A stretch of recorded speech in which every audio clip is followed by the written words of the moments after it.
Hello, everyone, and welcome back to SCTV for ScreeningClub.com, where we break down the latest in television entertainment for you each week. I am here again, not with our usual crew. We are down one man, but I'm here with my good friend Mike. How you doing, Mike? Hello. Doing okay. Sorry that our dear friend Chris couldn't be with us this week. We're in mourning over Chris. He's away at his historian conference. I think he's down in Connecticut. History, if we don't respect it, we may never learn from it. So I wish all of the historians, apparently it's a rather large historian conference. I don't know what they really do at those conferences. All I care about is that he's representing us well down there. What do you think are the issues that he would have to represent us for? Like just fellow New Hampshireites, I guess, in general. I hope he gives us a good name down there.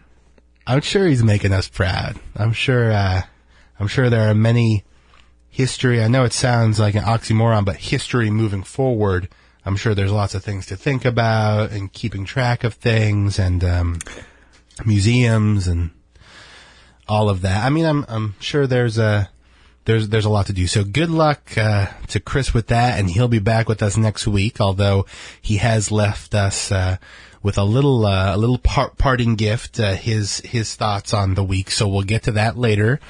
But what do you think, Mike? You ready to talk some TV? How was your TV viewing experience this week? It was fine. I've had better weeks. I'm going to be honest. We'll talk about this later, but I haven't watched Saturday Night Live in like 4 years, and in anticipation for Dave Chappelle this week, I watched. But you mentioned to me that this was not a good week of SNL, not a good week for me to catch on. No, in the last I thought 5 it was years. probably the lowest point of the season. They had some decent political content, like they have all year, but Cumberbatch as a host, I don't think he was all of that there. He's just not that naturally talented a live comedic performer, as I think many of the roles he was given needed. I agree. I mean, I'm a big Cumberbatch fan. I just saw Doctor Strange, but we could talk more about that later. I guess the other big news of the week, and we like to stay out of the realm of politics on this podcast, so you can escape from your daily life and enjoy our TV talk. But it is the big news of the week outside of Rob Kardashian and Blac Chyna's new child, which is obviously the top news of the week. Congratulations, you two. I know Chloe's very happy to be an aunt once again. But we also had huge upset in our presidential election, the U.S. presidential election, and I think it's it's at least worth mentioning, and we'll have to see how things go moving forward. I think it's safe to say for me it was a surreal experience. I think no matter what your political views are, you probably weren't expecting that outcome. No, and it was an especially surreal experience for me, just because I was working the political coverage of it on Tuesday night at the news station that I work at up in Concord. I didn't know that. Yeah, we had 5 straight hours of nonstop political coverage nationally and locally in our New Hampshire elections, and I was not in a good place throughout those 5 hours. It went from bad to worse to just like unconscionable. I felt crippled by the end, because as I've made no secret throughout this election, I've been a Democratic supporter and fervent opposer of our president-elect for a variety of ways. And I was just... I'm still in a very, very sad, low place. That must have been unbelievable, not only because of your political leanings, but also because I think virtually everyone, all the polls and all the analysis was pointing to a Democratic win, and it probably one of the biggest upsets of all time as far as a presidential race. You know, I think there's a lot to be learned from this election in the way that it was covered nationally by the media, and the way it was polled, and the way data was analyzed, and just the various double standards that were provided to each candidate.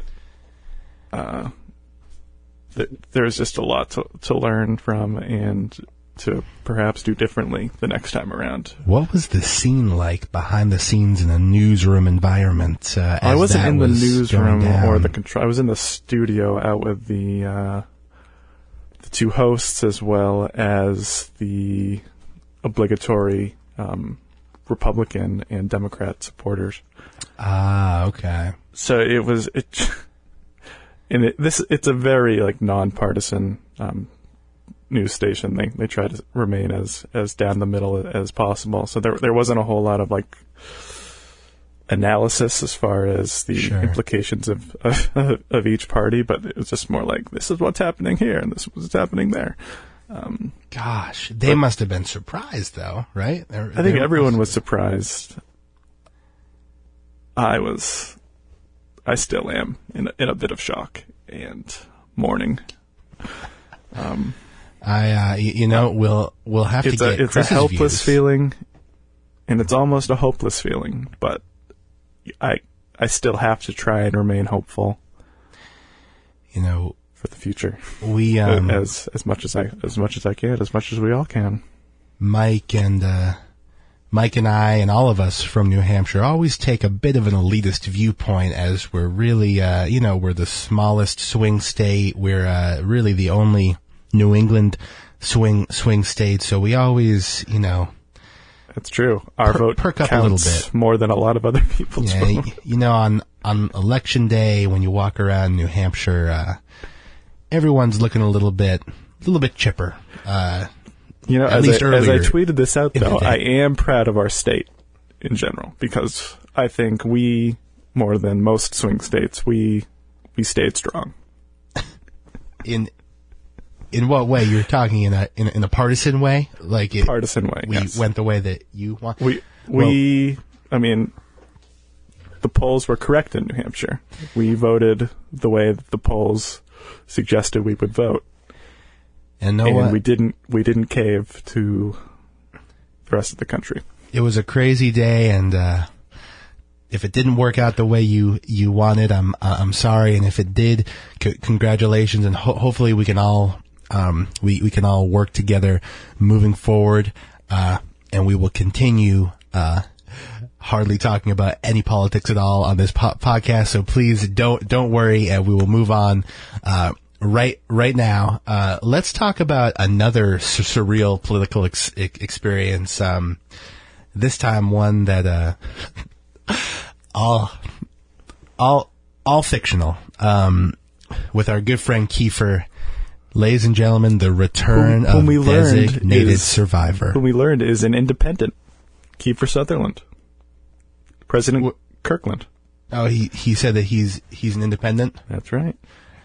Well, of course he is. Yeah. Gosh, what an episode. Mike, give me your initial thoughts on DS. This is DS Season 1, Episode 6. After our second 1 week break in 3 weeks, we have returned, and lots of stuff happening. What did you think? I thought it was, just what we've come to expect from DS at this stage in its life. Just sort of devoid of any soul or just artistic expression.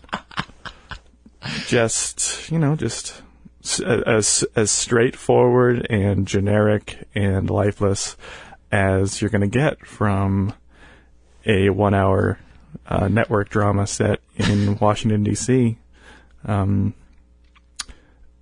Yeah, I thought it was pretty all around terrible. I don't know what you thought. Like you've mentioned in previous weeks, and I'll mention again, we've been off 2 of the last three weeks. Please never do that to us again. We're headed for another big break with the holidays. Oh my gosh. We have to prepare. We're already hanging by a thread here. So, but you've mentioned in the past, the angle that this show comes from obviously is intriguing, but they waste so much time on just stupid stuff. Like, we already have enough that can fill up these episodes. We just waste time on this stupid stuff. Now, one thing that I appreciated was we finally spent some time on attempting to rebuild the government, when we've spent 5 episodes only dancing around it a little bit. That's true. We've spent more time on the, whatever you want to call it, crisis in Michigan involving the rogue Republican governor than we have on anything involving, like, attempting to rebuild the government, as one should. That day one, you would think that would be the top priority on the show, as well as for the characters on the show.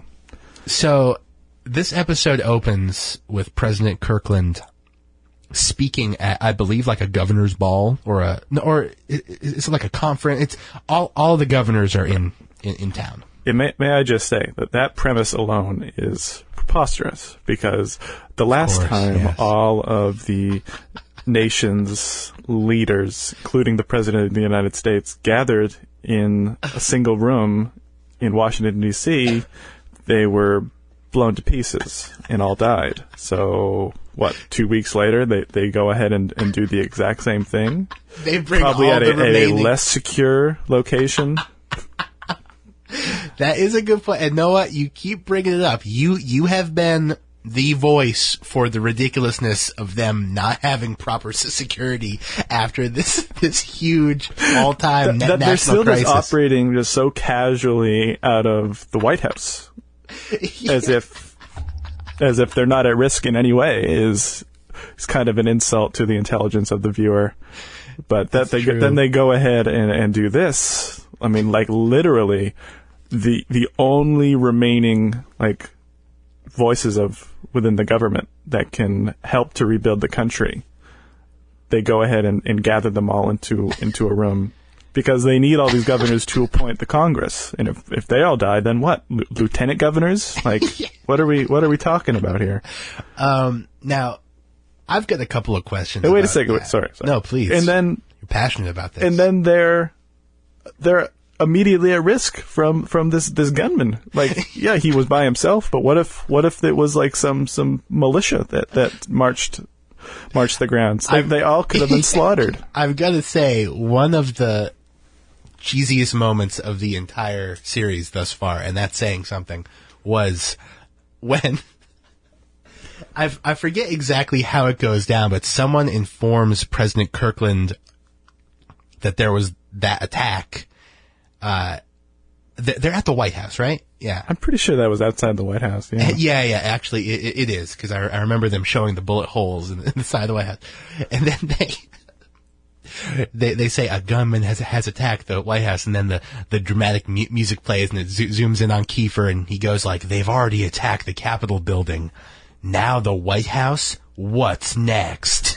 And I was like, "Oh man!" And then, like, I'll tell you what's next: the White House getting freaking blown up with everyone inside. That's what's next. They've already proven. And they almost deserve it at this point with the way they're tempting fate. They're testing them. Now, I'll ask you this: so the whole the episode really is based around two things, right? It's the interactions with the governors, and it's the FBI agents interviewing the terrorist. Here's my question: Why does he really need the support of all the governors?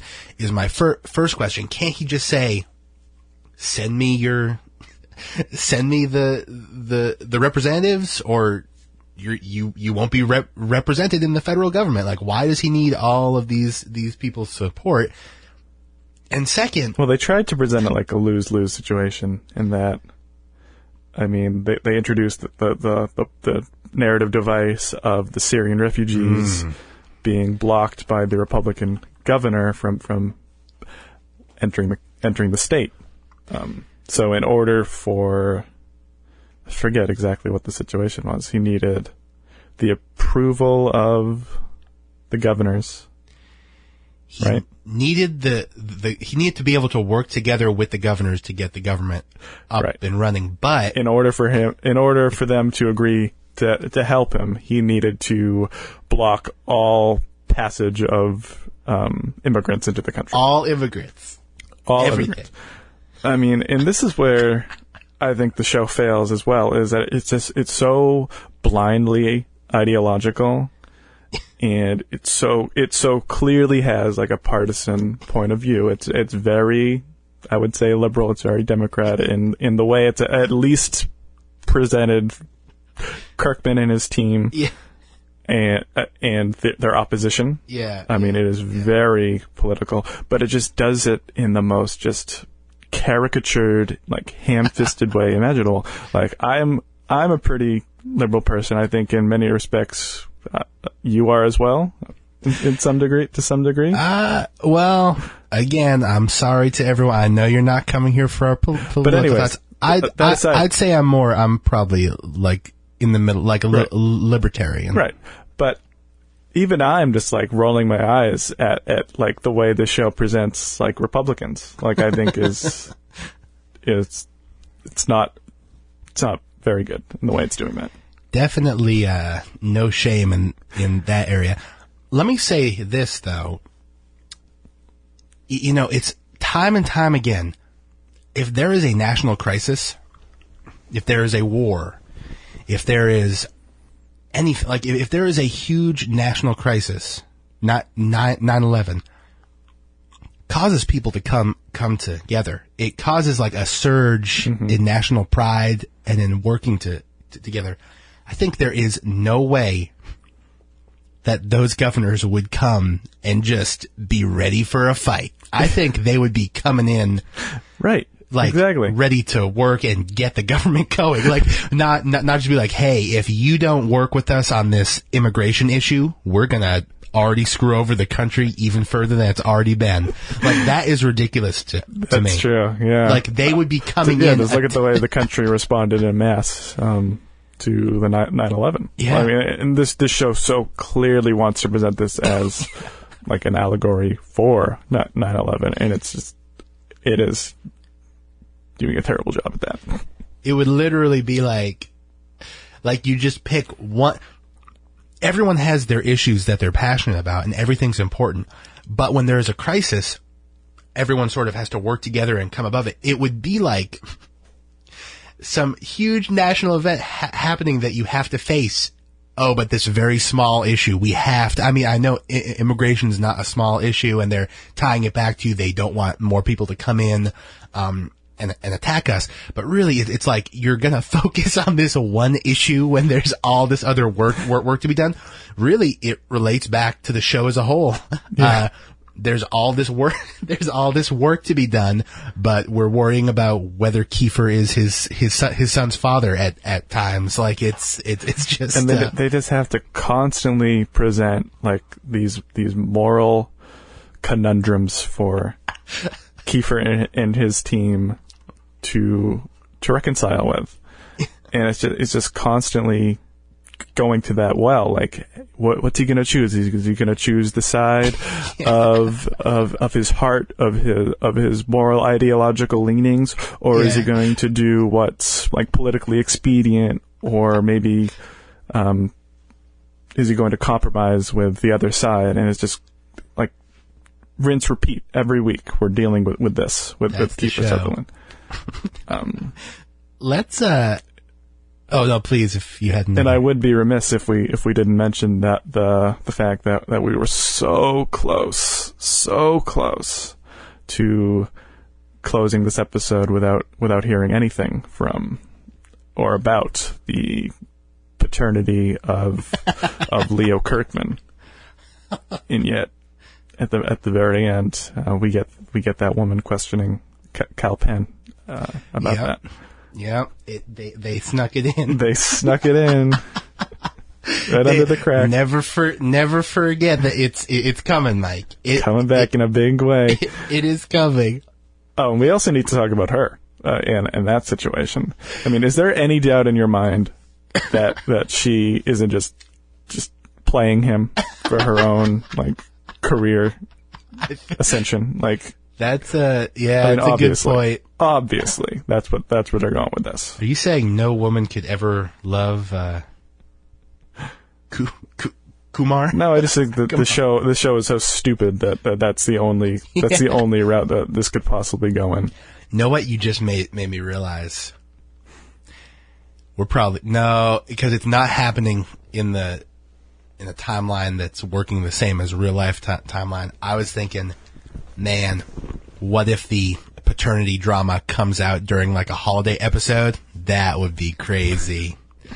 But probably it's just going to be shoved down our throats. Yeah. Otherwise, anyway, let's talk for a minute about the scenes that Kiefer wasn't in. Let me say something. So we have the two FBI agents interrogating, as his name, Mahid Nassar, the terrorist, who claimed responsibility for the attack, but they think he didn't do, right? Because they know about the McLeish stuff. Now, here's my question, and I feel like this is big. It's a hot take. Okay, you're telling me the FBI, first of all, at the very beginning of the episode, they had big doubts that he actually pulled off the terrorist attack, and number two, they have with almost certainty that McLeish had something to do with it, right? Right. Both of the FBI agents are at that event with the governors. You're telling me she doesn't pull Kiefer aside for 30 seconds and say, "Hey, seriously, the guy you're thinking about making vice president was in a bomb chamber when the bomb went off," and at least give him a clue. Why are they sitting on this information? There is a mass. They are beginning to uncover what is very likely is a mass conspiracy involving people within the United States government, including the man that the president's considering appointing as his vice president. And they just sit on it and allow him to, are they even monitoring him? They just have their suspicions, but nothing more. They're just going to allow him to operate independently. McLeish, without any sort of surveillance. He could be in close contact with whoever was responsible, but that hasn't even been suggested. He probably is. And then, the other thing is, of anyone in the whole world, I think that they know that President Kirkland was not involved. That's my other thing is, maybe they're not telling him because who knows, he might be involved. Right. But they know that he's not involved. So why not just pull him aside and let him know that they're investigating the guy he's thinking about making vice president? Why don't you immediately tell him? And the interrogation of that terrorist man didn't take a whole lot to get what they needed out of him. It's true. Just a couple of very vague threats on his family. That they probably wouldn't have followed through on anyways, because they're so blindly ideological. Everyone is on this show. It's true. It's everyone is just so fundamentally good. Yeah. And as a result, completely just two-dimensional cardboard cutouts of real human beings. That's true. And man, does this show suck. It's really bad. But alas, we will keep watching because this is important that we keep talking about this and diving deep into this every week. Hey, it's and for all we know, it might be going somewhere. I think we both know that it's not at this point. You're probably right. Okay, let's do a little screen bet. Okay. Which I did not plan, but I'm just thinking of now. Which will happen first? Actually, okay, two screen bets. First, will McLeish become vice president? I mean, to answer this, I mean, I'm already kind of informed by the previews for next week. I mean, I don't know if you've I didn't watch seen it, no. But you can say. It looks like they're finally going to fill him in on what's going on with McLeish. Okay. So I don't think he'll be appointed vice president. Okay. But what's your next number two? Which will happen first? Who will be, which thing, okay, who will be talked to first about their respective issues? Will the FBI agents talk to McLeish? Like, will he find out that they know? Mm-hmm. Or will the son find out that Kiefer is not his dad? I think they're going to drag out the son story for as long as they can. More than the story about the vice president possibly being part of the attack? That's a good question. I feel like in the grand scheme of things, the writers on the show value the paternity storyline more. Just because that's clearly where their priorities lie. I mean, just as proven by their... That's a good point. Their need to incorporate it into every episode. That's a really good point. So you're thinking it's going to be the VP is revealed first. Yeah. I do. Okay. Yeah, I'd probably agree.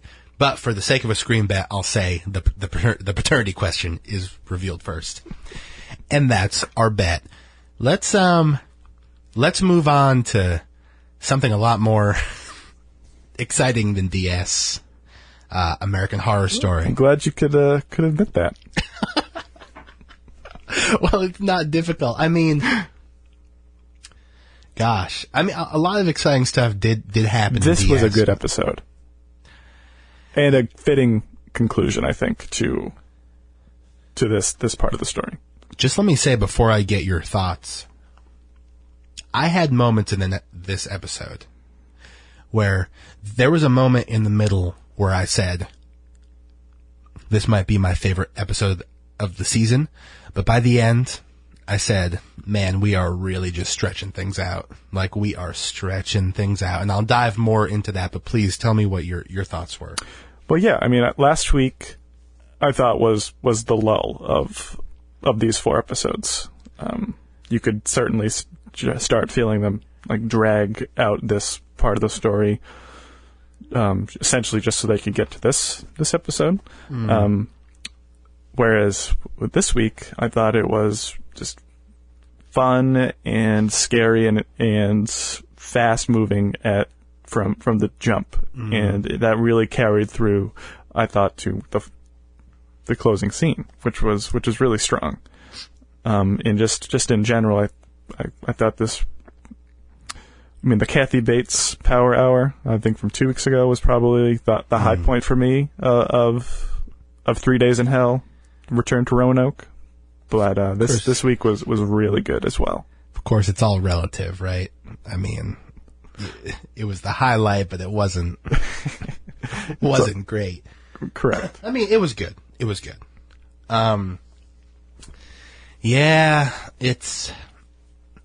I think the big reveal for me in this episode, of course, as someone that didn't realize that Cuba Gooding was dead, was that Cuba Gooding is dead. He was lying. He got by the pig man. Yeah. He was lying there. He was featured in the background of numerous scenes as a dead body.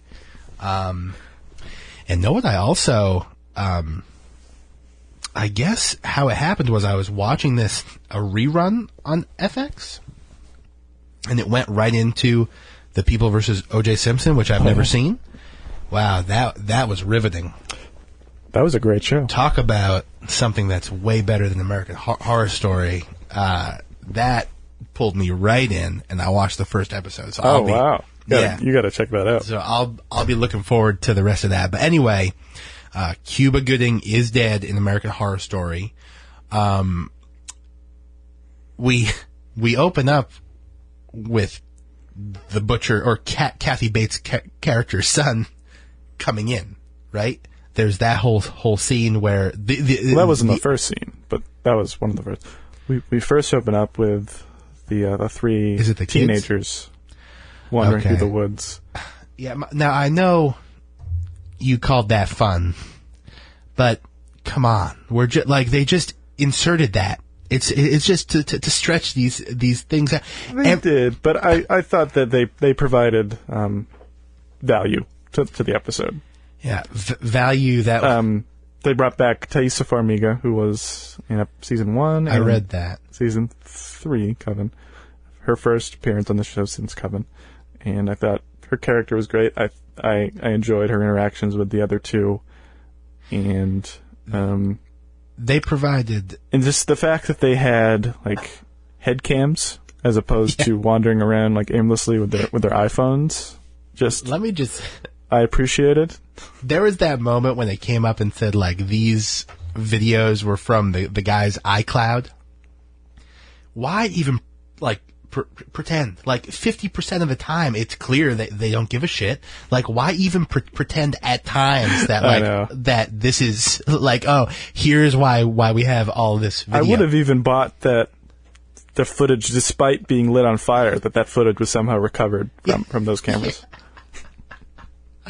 But they had, like, okay, they have to give us the reasoning that we have that footage, but we can have extremely high definition, like 30 camera angles in the hillbilly house. Like that, like we don't need any explanation for that.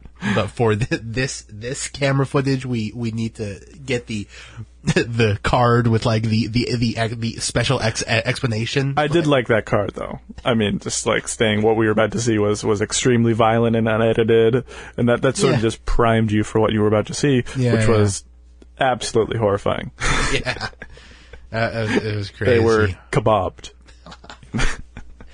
I mean, Mike, you must have been happy that Kathy Bates' son was done almost as soon as he. Yeah, I mean, I didn't mind him that much. I thought he was fine. He brought a good energy, I thought, to those early scenes, and then I appreciated that, like, as soon as he got going, he was savagely murdered, and then later in the episode, he had his intestines ripped out of him.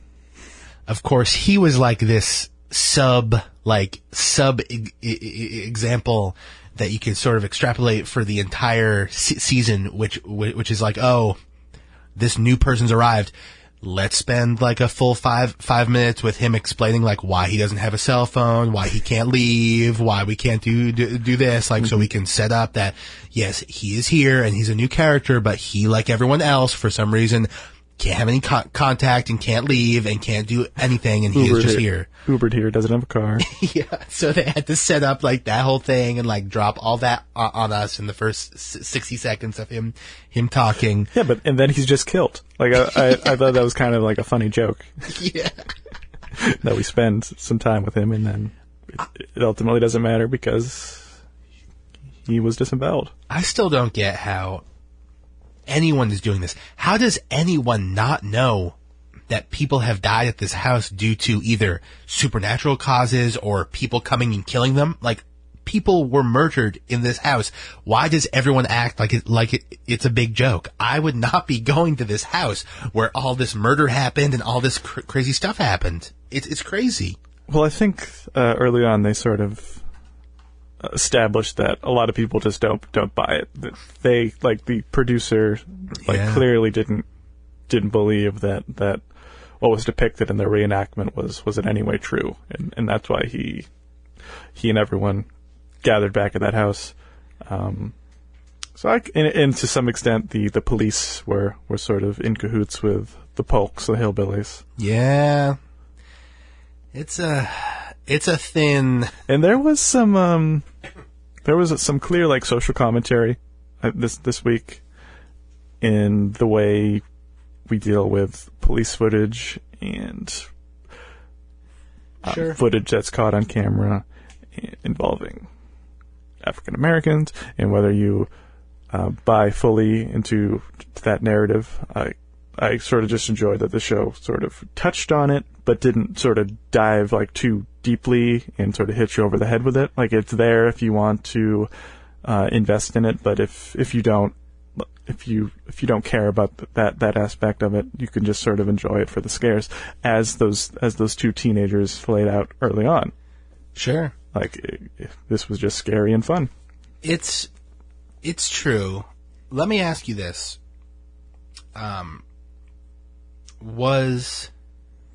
So they go with Kathy Bates' son back to the hillbilly house. Was it Audrey and Monet? Yep. Right? They do what they need to do. Go back to the house. At this point, is Lee possessed, or has she just gone crazy? I was confused, but I mean, she was possessed by the tree witch. Was she? The woods witch. Think we'll ever get an explanation. She was fed that heart, and from there on, she became possessed with the spirit of either the woods witch herself or the butcher. I don't know. She doesn't seem possessed when the police come. Well, I think she was asleep. She was knocked out, and I think that was shaken from her, and she returned back to her normal state. Okay. Yeah, she definitely seemed possessed, yeah. Yeah. Lots of killing. Savagery. Brutal killing of Monet. Yeah. What was that thing? Looked like she fell on a table, but there was a giant spike through her. I don't know what that was. That was a nasty death. death. That was rough. All the killings were nasty.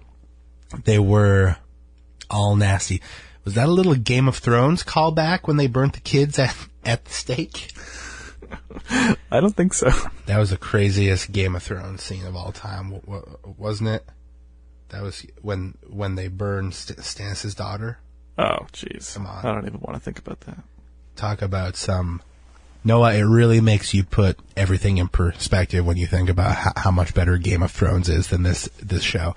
But anyway, what if Game of Thrones popped up with the title card explaining that it was found footage? So that was my question about Lee. And I also had, so then she, for some reason, does not kill Audrey. I'm assuming just because this is American Horror Story and who gives a shit about anything. So she kills everyone, only pushes Audrey down the hole with the cleaver in her arm. Right. Yep. Just doesn't kill her. Could have easily killed her, but we need the special moment at the end.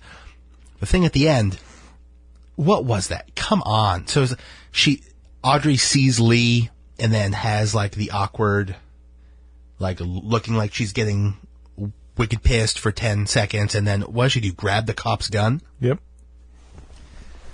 That was just stupid to me. Well, probably near impossible that you could just grab a police officer's gun from his holster. Like, isn't there a safeguard preventing a random person from doing that? And she does it so smoothly and quickly, she did, too. It was, and she shoved the police to the ground, officer to the ground. I mean, wouldn't you just say, she's a killer?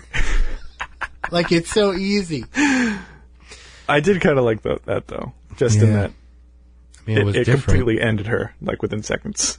Yeah, it really did. It allowed Lee to live on as the sole survivor. And I don't know if you saw this last week. It was announced by Ryan Murphy that Lana Winters would be returning to the final episode of the season. Who's that? Lana Winters was the character played by Sarah Paulson in season 2, Asylum. Whoa. And for my money, like, the best character the show has ever presented. Is that the news reporter? She was... You saw Asylum, correct? Yes. Yeah. And she was a news reporter who was entrapped in the asylum much throughout season 1 or season 2. Okay. She would eventually go on to escape and live a very prosperous life as like a Barbara Walters type, like, news icon. Okay. So that makes sense. As soon as that was teased to us by Ryan Murphy, who loves to tease out random shit. Yeah. before his shows are over. I immediately thought that whoever survives is going to be the one interviewed by Lana Winters. So that immediately clued to me that it can't possibly be Audrey who lives, because Sarah Paulson isn't going to interview herself. That would be, although they could have. That would be so stupid. So I had a feeling that she would die, and she did. And so next week it looks like that's what we're going to be dealing with. It's going to be the Lana Winters special.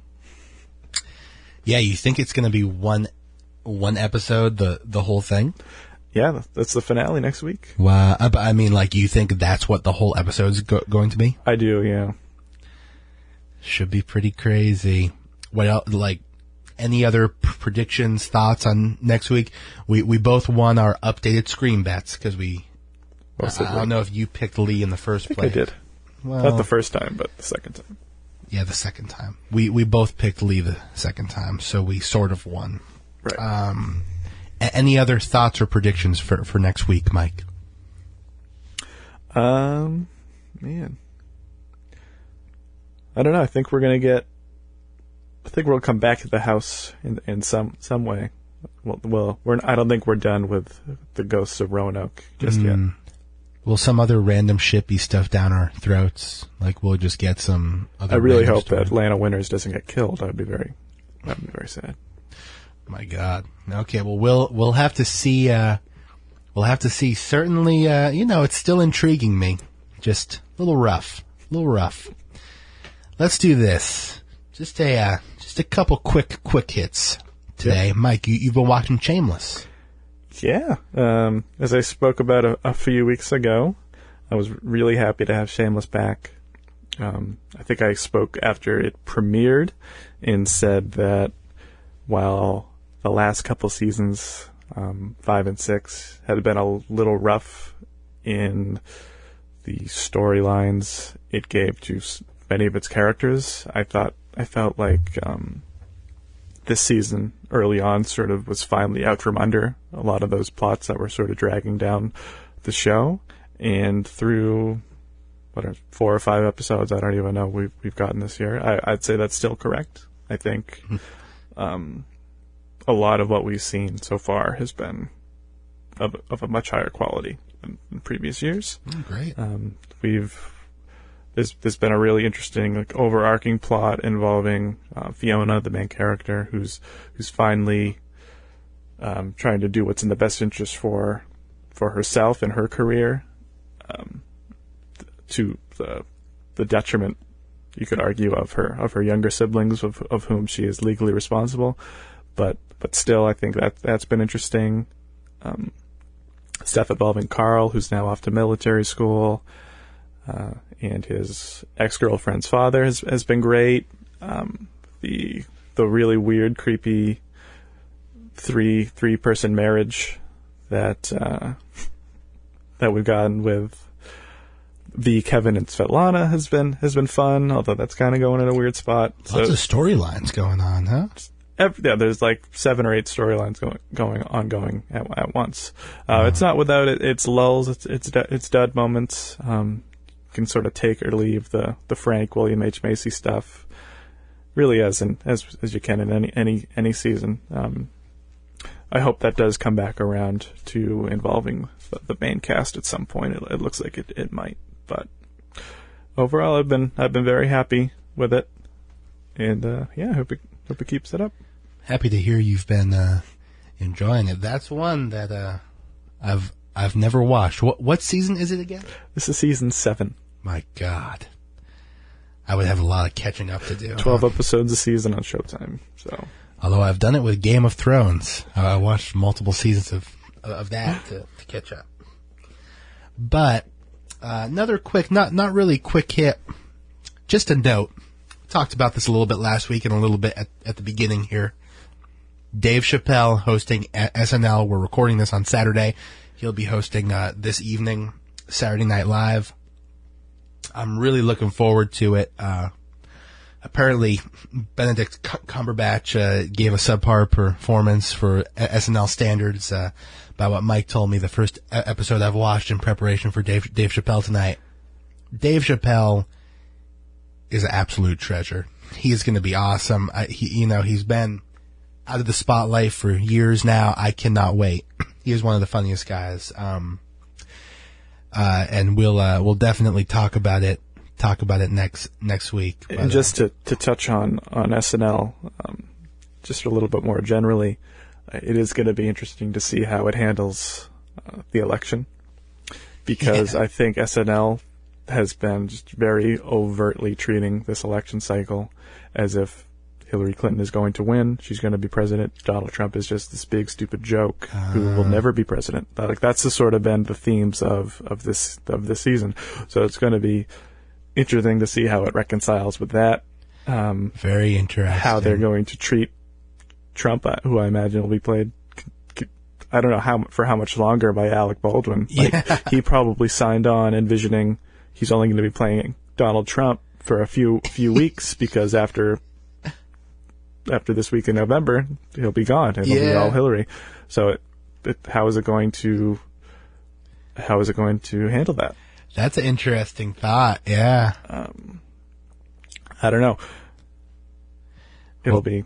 What do you think the cold opens? It'll obviously be this. I don't know. Maybe in a Trump Oval Office opening? Maybe. It may. I wouldn't be surprised. Dave Chappelle as Obama. Yeah, that's what I was going to say. I wouldn't be surprised if that's what we get. Their first meeting in the Oval Office together. I can't wait for tonight. That'll be crazy. Alec Baldwin and Dave Chappelle cold open. That could be pretty cool. We'll see about that. Oh man, they're going to have to get a new Trump, because I don't think Alec Baldwin's going to be sticking around for 4 years to play him. They probably will just return to Daryl Hammond, who played him previously. Is Daryl Hammond still on the show?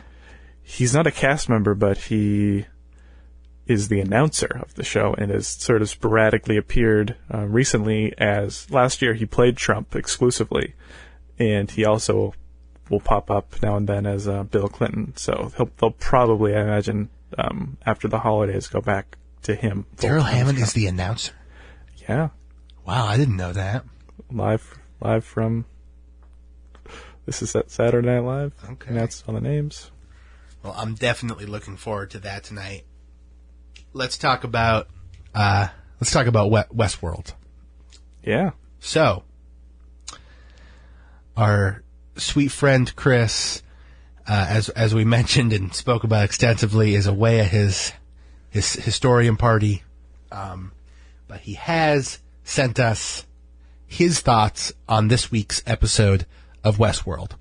So me and Mike have not listened to this. We are going to listen live with you right now, and we will react to it, and then we will give we will give our thoughts. Assuming Chris didn't do anything crazy in this short audio clip. Hopefully, he doesn't say anything too overtly racist. We'll have to see. He's a wild card. So let's check it out. Hey, Jeff and Mike. Sorry I couldn't be there to talk TV with you guys. I'm currently in the great state of Connecticut, though, which is the setting for many smash hit TV shows such as Gilmore Girls and Judging Amy. Gilmore Girls coming back this month, by the way. So what did you guys think of the latest episode of Westworld entitled The Adversary? I think, personally, it was a standout episode of the season so far. Having a more focused Maeve episode was great, but also learning more about the inner workings of the park and even the inner workings of the hosts themselves was really cool. I loved seeing the scenes where Maeve kind of got her own skills set. Like, it almost felt like a video game. Like, she saw her own stats, and she was able to kind of bump them up or down. One nitpick I did have is, why wouldn't these lab workers just simply kill Maeve and send her off to get erased? What incentive do they really have to keep going down this rabbit hole? They don't really seem genuinely interested about finding out how deep this question goes or what would happen. They seem scared, if anything, and just do these things begrudgingly after Maeve makes threats. Yeah, I just don't understand why. Also, I'm not exactly sure about this Teresa reveal this week. What do you guys think about that? That's a left turn I really didn't see coming, and it could get messy.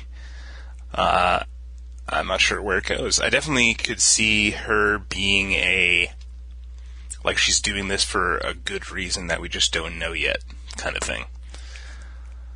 I also loved the not callback, but the homage to the famous scene. I haven't seen the original movie, but I think everyone's seen the famous scene where the host's face gets, like, he reveals his robot face beneath, and there was a great homage to that with Ford's robot family this week, the kid revealing his face, his real, true inner workings. What'd you guys think? I'll take my answer off air. Thanks, and God bless. Chris, always with the Gilmore Girls comments. I gotta say, thank you, Chris, for that brief history lesson about the shows that take place within the great state of Connecticut. Didn't know that, not sure I needed to know that. Thank you anyways.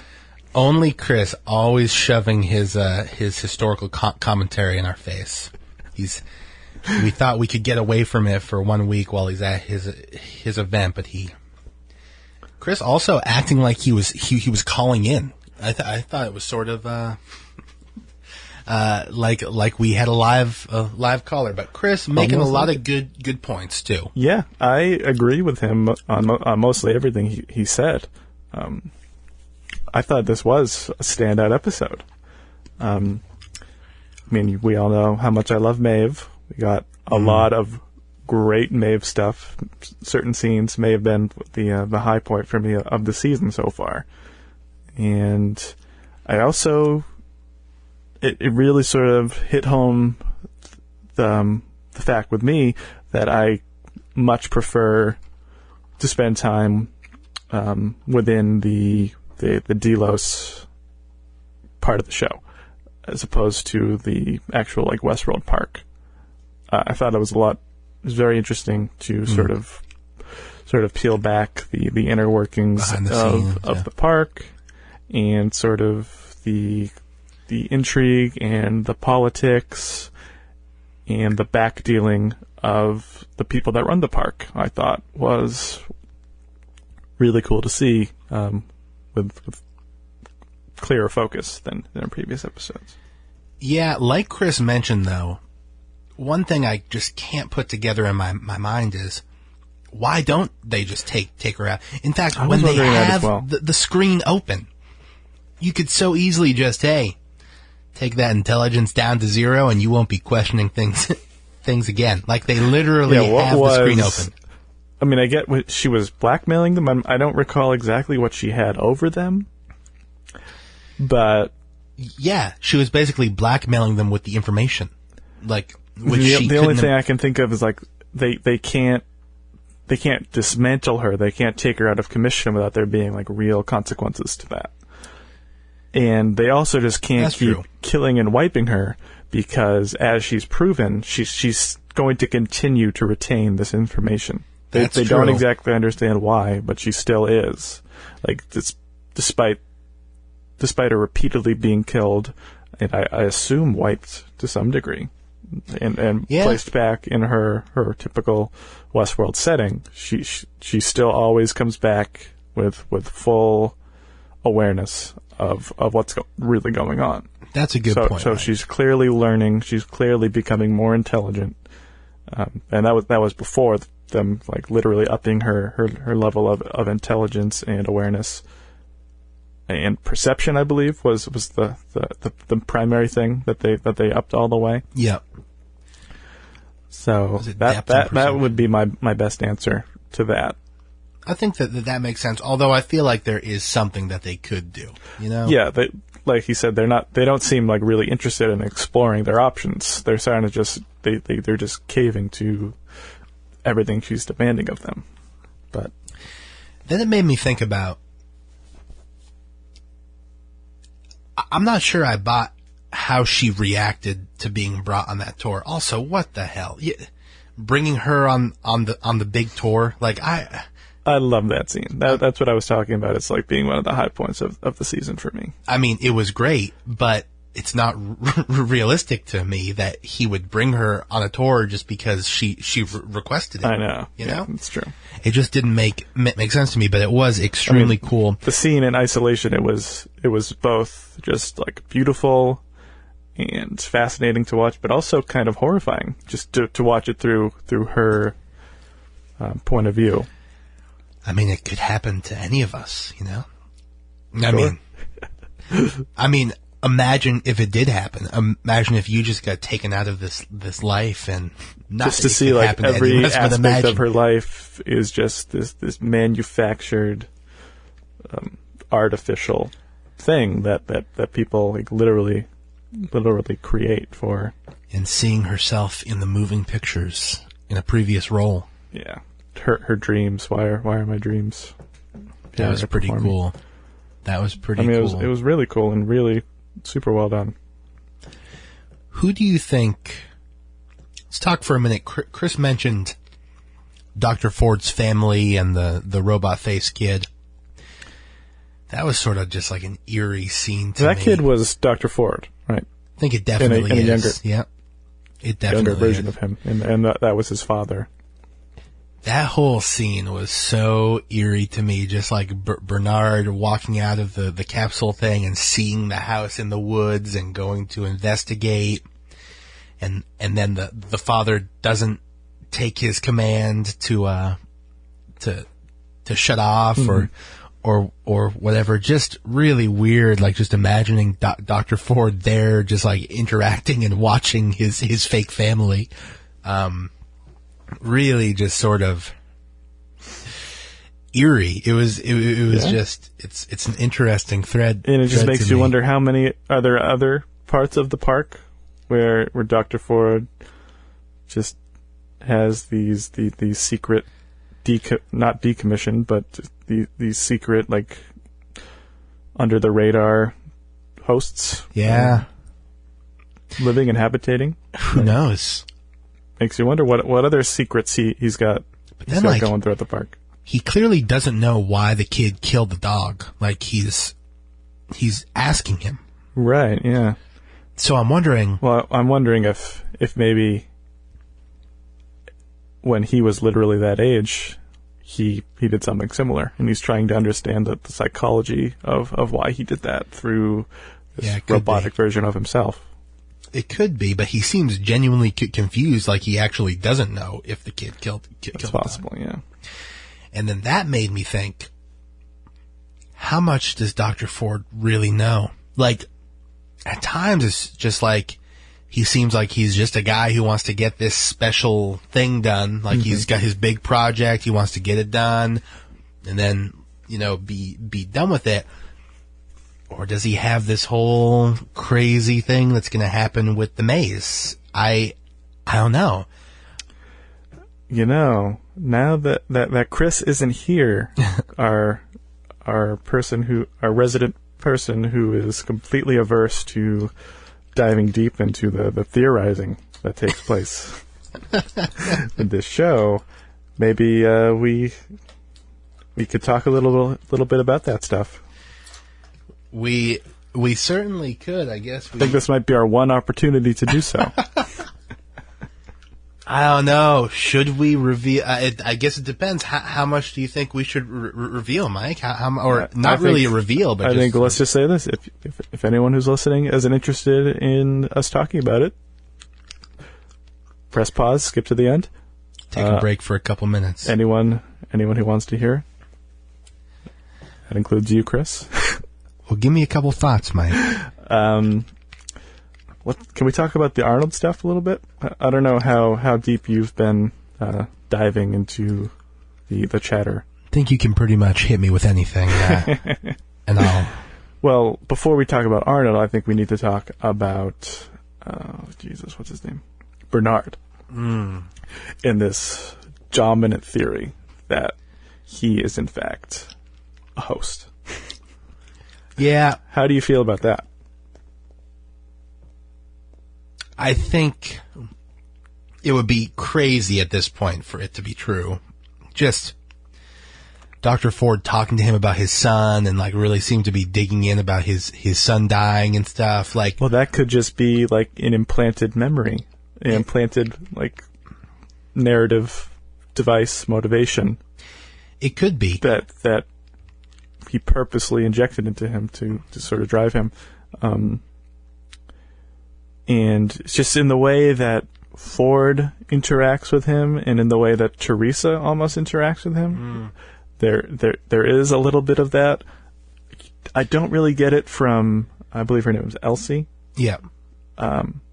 She doesn't really behave differently. She treats him like she needs to respect him. He's her boss. He's the person of authority. So maybe she isn't aware of who he really is. Maybe that's part of the experiment. I mean, it could be. That would be the reveal of the season if just in some random scene, Dr. Ford says, like, Bernard, enter an analysis mode, and he just, like...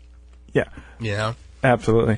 And that brings us to the Arnold stuff, in that I've seen speculated that Arnold's consciousness, some version of Arnold lives within Bernard. I've read about that, too. And that is why Bernard is so fascinated. He's so driven by who this Arnold person is. Like almost every scene that at this point, that is what's driving him is the mystery of this Arnold. It's true. Although it seems like I'm thinking Arnold is alive and Arnold is who took Elsie. You think that was Arnold? Okay. I think signs are pointing towards Arnold being alive, and that's not Bernard, but it could be. I feel like that would be the conventional route to go. Like, he's secretly alive this whole time. Like, I think it would just be a lot more mind-boggling if there is route. Something there with Bernard and Arnold. Yeah, it could be anything. I don't think he's a host, though. It would blow my mind if he was. Yeah, I really genuinely don't know what to believe. I think if they have, clearly he's a way more advanced host. Because he doesn't need to be, like, I don't know, he has his own special room and he doesn't need to be cleaned or updated or anything. I guess unless they're just not showing us any of that. I don't know. Well, if he is a host, I think it'll be, as we've seen so far, only one or two people are aware. Yeah, that would be crazy. That would be crazy. I mean, and who better to like serve as the authority of your company than someone who you can like completely control. That's true. That's true. He does seem to be doing a lot, like, on his own, though. Like, we just don't know. There are so many mysteries with this show. I really hope at a certain point over the next one or two episodes they start to peel back what's really going on. Why do you think, what's her name? Is it Teresa? Why do you think she's stealing the information? Is she just helping a rival company? Yeah, I couldn't even begin to wonder why she's doing that. Maybe it was, as Chris mentioned, she's doing it for good. That was not my favorite moment of the episode. Just the way that was presented. I thought it was very, like, melodramatic and just almost beneath the show. With like how she called Bernard and stuff. Right, as Bernard was about to reveal this very specific important information to her, he receives a phone call from Elsie, who turns out reveals that it was Teresa the whole time. You can't trust her.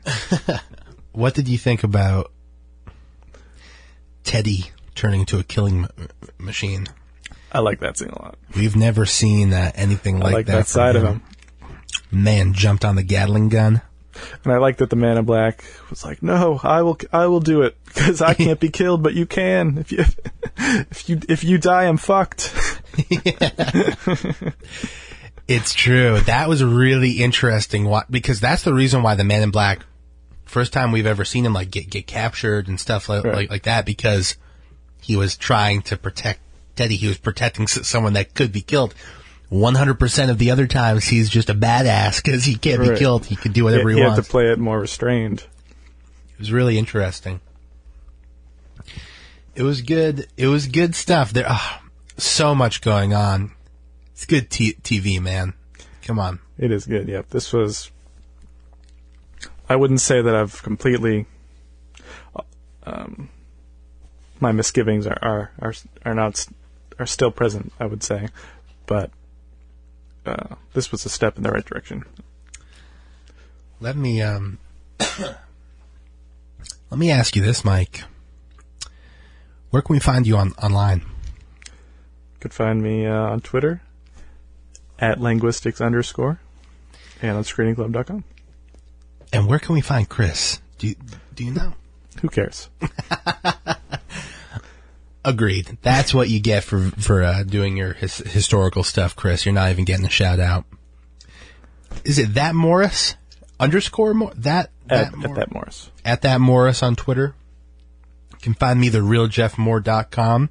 Also, you can find all of us on ScreeningClub.com. Remember, rate and subscribe, my friends. Let us know what you think. Please send us your comments and thoughts. I think next week we've been getting a little activity on our email, so we might start maybe live reading some thoughts and comments next week. So if you'd like to get your thoughts on air, send us an email at screeningclub@gmail.com. We'd be happy to talk about them. Of course, screeningclub.com for more articles, insight, and to share your thoughts. And guys, until next week, happy watching. Bye. Guess I'll say God bless.